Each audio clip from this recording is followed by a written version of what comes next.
looking at the second half of chapter 3 here, and piecewise equations and also linear inequalities as well as systems of linear equalities is where we're headed to next. So let's take a look at piecewise and what that means. We're going to start by graphing just this equation. So just as a quick refresher, this equation here is in slope-intercept form. My y-intercept is -7. My slope is 3. 3 as a fraction is 3 over 1. So I start with my y-intercept at -7. So I put my point down there at -7.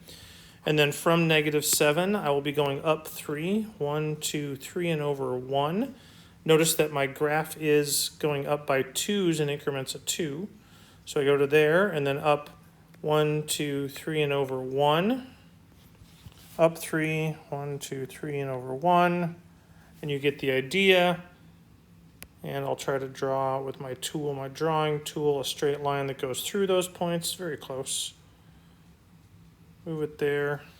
Similar to what I have. And then arrows on the end because it's a graph going in both directions. There's my graph of y equals 3x minus 7.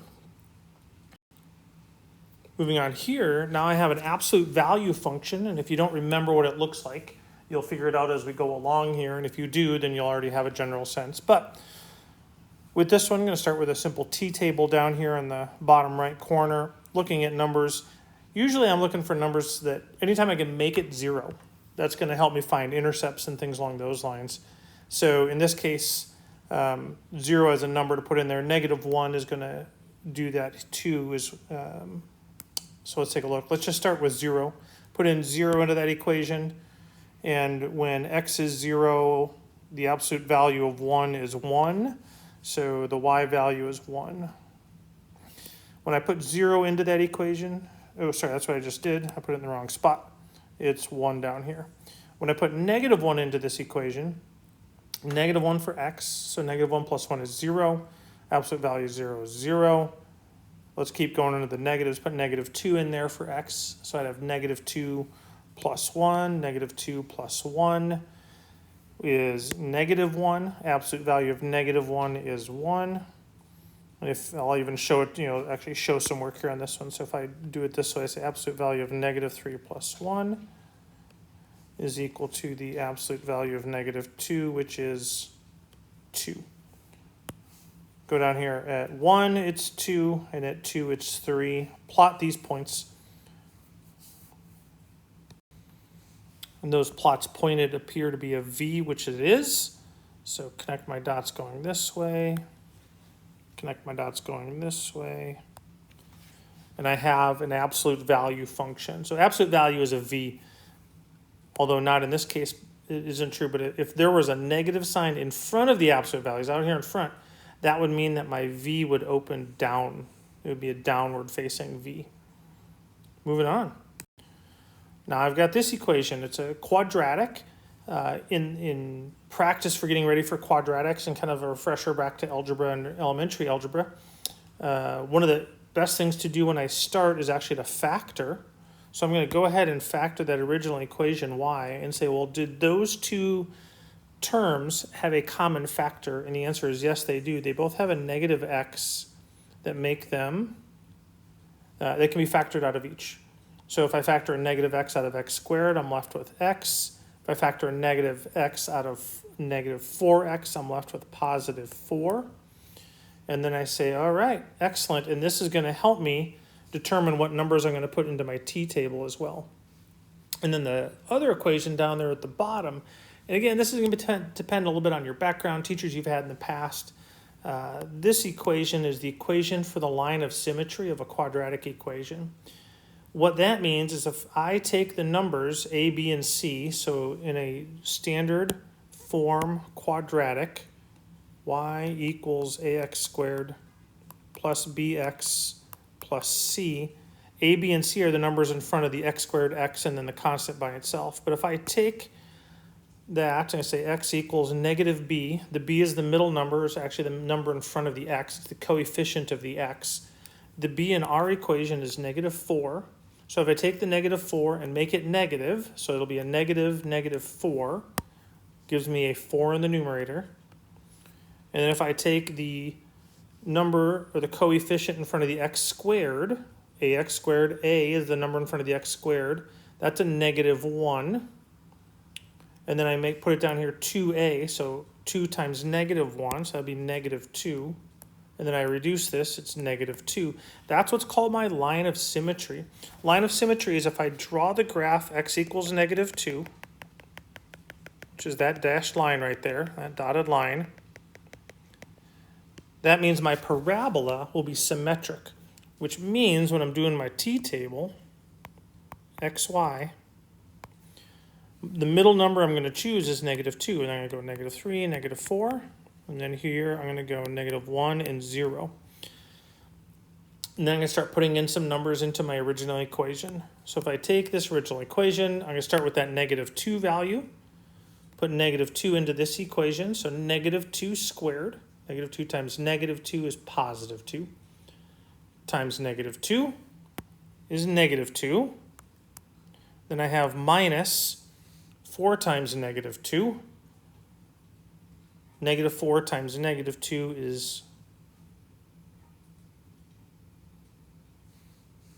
oop, I missed something here. I apologize on that. Got myself going too fast. This number, -2 squared is -4. -4 is +4. -4 here. Then I have minus 4 times -2, which is +8. -4 plus 8 is +4. So at -2, my point is at +4. Sorry about that. Follow along. I don't do editing, so when I jumble my mistakes or I miss a negative, I just go back and fix it, hopefully to show you that it's a common thing to do. So when I don't show my work and I misplace negatives, it's not uncommon for that to happen. So I'll try to do a better job with this next one. So I'm going to put in -3, so it's going to be -3 squared minus 4 times -3. So that will be -9 plus 12. -9 plus 12 is +3. So at -3, I am at +3, which is this point right here. And then symmetry, that's why I did the line of symmetry. The great thing is if -3 if x is -3 yields this value, then -1, same distance on the other side, will give me the same answer of -3. At -1, I'm also at -3 right here. The advantage of doing the roots over here is what makes this 0, because 0 times anything will be 0. So if I put in -4 plus 4, this is 0. That means the y is 0. So when I put -4 in for x, this whole thing is 0. So -4 for x, y is 0.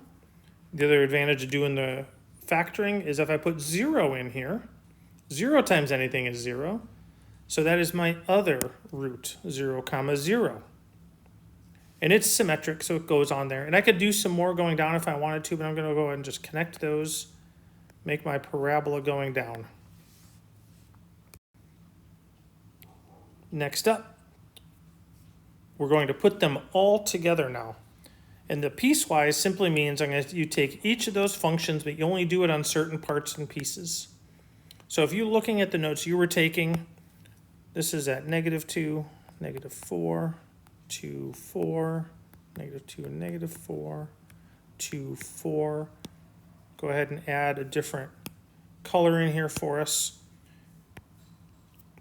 But this first part of the equation from x is less than or equal to, or just less than -2. So from -2 down, I only want this equation. Well, that means for that equation, I was at -2, 4. And then I was here, and I was here. And if I want to add another one, I can. If I put in -5, -5 squared is -25. Or sorry, it's +25. And then the negative here makes it -25. And then this would be +20. So negative 25, positive 20 would be negative 5, which is going to be right kind of down here in the middle of my work. But this then is my equation up to there. But I need to fix something. I need to fix this point because at negative 2, I'm not equal to this value. I'm x less than negative 2. So I need to switch that out with an open dot because I'm up to that point. And then this keeps going down at the bottom. There. My second part of my graph, from negative 2 to positive 4, from negative 2 to positive 4, I'm going to be the absolute value function. So if we look at that graph, it went from, was it negative 2, positive 2? No, it was negative 2, positive 1. Here, here, here, here, here, here. So I've got closed dot up to here, closed dot. And it's closed dots at both ends because it's less than or equal to and greater than or equal to. So from negative 2 to positive 4. And then my equation for the third line is this one. And what I'm going to do is I'm just going to sketch it in there a little bit so we can take a look at it because it's maybe harder to see. So I was at negative 7 down here for my starting point, and it was up 3 over 1. So up 3 over 1, up 3 over 1, up 3 over 1, up 3 over 1, up 3 over 1, up 3 over 1. So it should be from this point and then up 3 over 1. And then that line will continue to go up from there, just as it had been coming up. See, that's where it had been coming from. I'm going to go ahead and erase that because that's not the actual equation I want to look at. So this equation here is the 3x minus 7. And its open dot is where the other one had a closed dot, so it can stay as a closed dot. So I have this piecewise function that includes a parabola, a absolute value, and then a straight linear equation marked off over 3 different intervals. All right. Last thing here is a system of linear inequalities. So now we're going to be graphing multiple inequalities on the same graph. But in order to do that, we have to look at these equations and come up with our equations from this information. So you can read what it says there. You want to buy plants. Plants cost $10 each.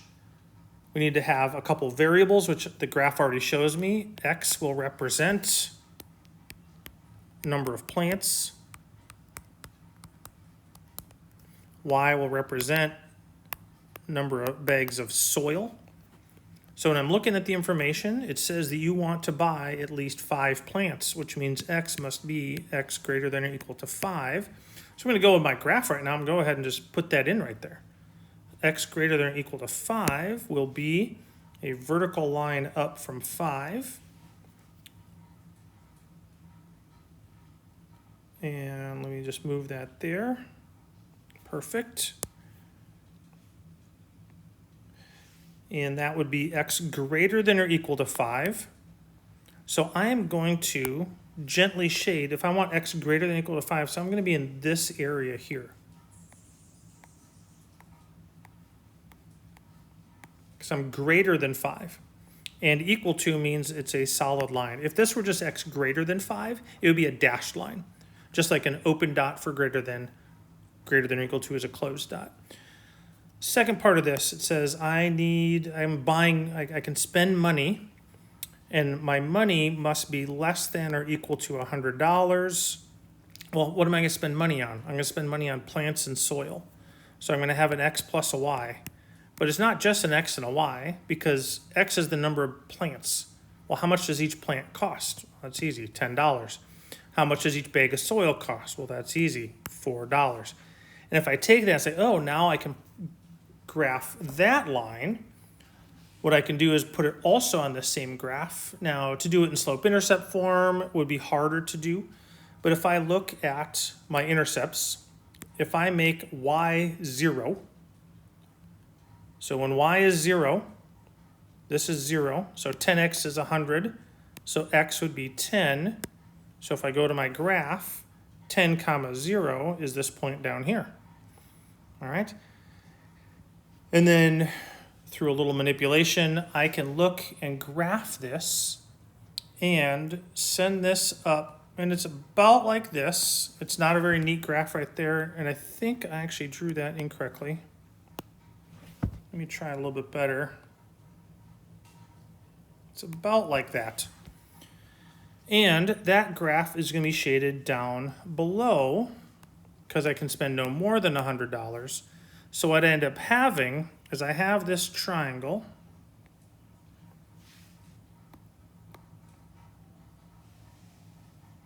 Right there, that